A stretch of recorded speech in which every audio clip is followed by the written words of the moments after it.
Então aqui eu tenho, ó, o x', valor 9, e x duas linhas, valor menos 6. Só vamos conferir de novo o valor. Então o x' é 9 e x duas linhas, menos 6. Então está correto nossa equação. Então agora a gente consegue ter o Arduino, então, resolvendo a equação de segundo grau a partir da fórmula de Bhaskara. E aí, pessoal, tranquilo, tudo bem? Devander aqui, tá? E hoje a gente vai estar tratando de um assunto bem interessante, que é a resolução de equação de segundo grau. Precisamente a gente vai usar Bhaskara para resolver a equação. Então o que a gente vai fazer aqui? Aqui tem uma expressão numérica, né? No caso tem uma equação. E aqui tem lá, por exemplo, ó, x2, né?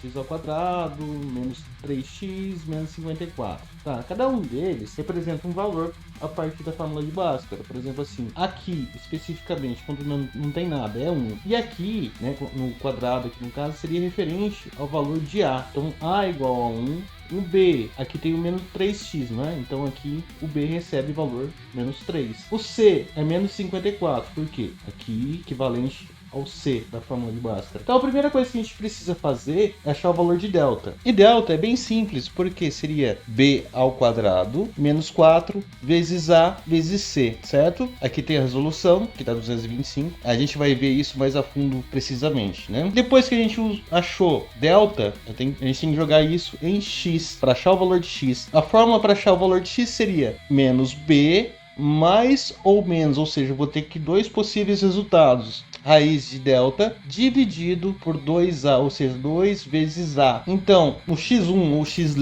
também uma outra conotação que pode ser usado, a gente vai ter que, então, 18 dividido por 2, que dá 9. X duas linhas, a gente vai ter 12 dividido por 2, é menos 12, aliás, dividido por 2. Ele vai dar menos 6. O primeiro resultado tem que dar 9, o segundo resultado tem que dar menos 6. A gente vai jogar tudo isso agora pro Arduino usando exatamente a mesma forma. Então eu tenho aqui a variável A da minha fórmula, a variável B, a variável C. Essas três variáveis, elas já têm valor. Aí eu tenho o valor de delta. Delta vai ter um valor resultante de um cálculo, especificamente. Aí eu vou ter linha 1 e linha 2. Vamos lá. Eu criei uma funçãozinha chamada x_1 para calcular o x1 de delta aqui. Então o delta vai receber b ao quadrado, que b ao quadrado seria b vezes b, tá? Então eu coloquei dentro de parênteses para ele primeiro calcular aqui b vezes b. Depois que ele calculou isso, ele vai tirar disso aqui, ó, menos 4 vezes A vezes C, que é exatamente isso aqui. Depois que eu achei o valor de delta, então eu vou calcular a linha 1. Então, linha underline 1 vai receber aqui, só para vocês poderem entender, vou até jogar no Arduino para a gente poder ver isso aqui com mais precisão.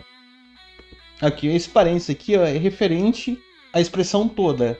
Esse segundo parênteses é equivalente só à parte de cima da equação. Então, ó, menos B, para ele fazer a distribuição de sinal aqui, certo? Mais a raiz quadrada, SQRT, é a função para a raiz quadrada de delta. A função da raiz quadrada, ela dá como um ponto flutuante. Então posso ter valor quebrado, mas eu não quero. Então eu quero somente o valor inteiro. Então aqui eu coloquei o int, certo? E esse int, ó, é uma conversão, então ele vai receber um parênteses aqui. Então abre e desse lado aqui fecha. Tranquilo de entender, né? Depois que ele calculou tudo isso aqui para mim, que é a parte de cima, o que ele vai fazer? Ele vai dividir por 2 vezes A. Simples. Depois que eu fiz todo o cálculo da linha 1, eu peço para ele imprimir para mim o valor de linha 1. Linha underline 1, né? E aí terminei a minha equação, pelo menos a primeira equação. Descendo aqui é a mesma coisa. A única coisa que vai mudar é a questão da fórmula de Bhaskara mesmo. Então aqui eu tenho mais raiz de delta. E aqui eu tenho o quê? Menos raiz de delta. É a mesma coisa. Imprimindo, eu coloquei aqui um print x' para imprimir a primeira linha. X underline 1, que é a função. E aqui x duas linhas, que é para imprimir o x2, x underline 2, que é a função. Vamos jogar lá no Tinkercad para ver? Então aqui eu tenho, ó, o x', valor 9, e x duas linhas, valor menos 6. Só vamos conferir de novo o valor. Então o x' é 9 e x duas linhas, menos 6. Então está correto nossa equação. Então agora a gente consegue ter o Arduino, então, resolvendo a equação de segundo grau a partir da fórmula de Bhaskara.